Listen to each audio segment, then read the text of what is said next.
There's this group of young founders, some as young as 19, most in their early 20s, living together in houses across the world. They're building real businesses, making real money, and all building completely different things. I managed to spend the last 2 years living inside that world, jumping from house to house, picking their brains.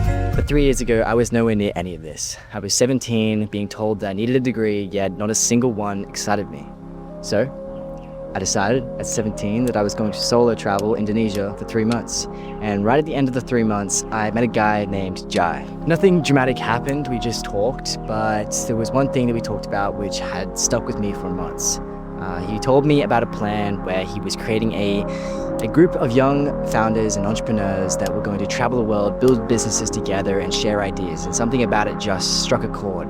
And so, while it was all the money I had, and it was a big risk, and it scared the shit out of me, I decided, fuck it. And I paid everything I had to join.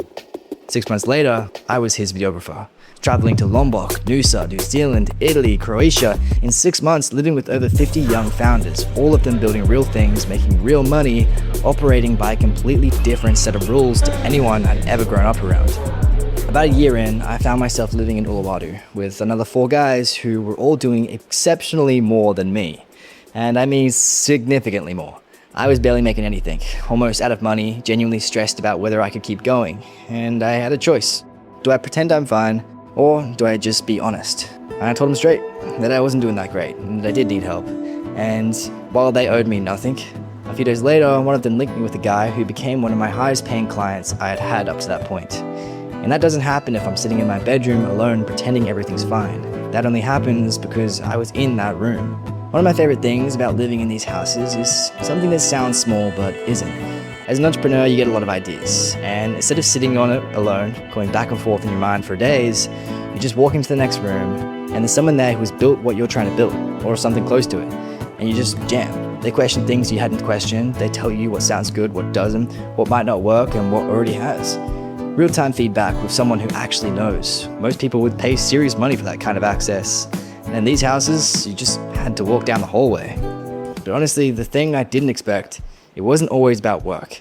Some of the best mornings were just going to local cafes with someone from the house, drinking coffee, playing a game, no agenda. And there's something special about sitting across from someone who you genuinely admire, who's building something incredible, and realizing they're just a person. They're not doubting you, they're not making you think smaller. You can say what's on your mind and they get it. Most people go their whole lives without a room like that, without people around them who doubt their ideas, but instead believe the thing is possible. I didn't realize how much I needed that until I had it. But here's the thing, nobody told me about any of this. All of this, living with 7, sometimes 16 people in incredible places across the world, was cheaper than paying rent back home. I wasn't sacrificing anything to live this way. I just chose a different room.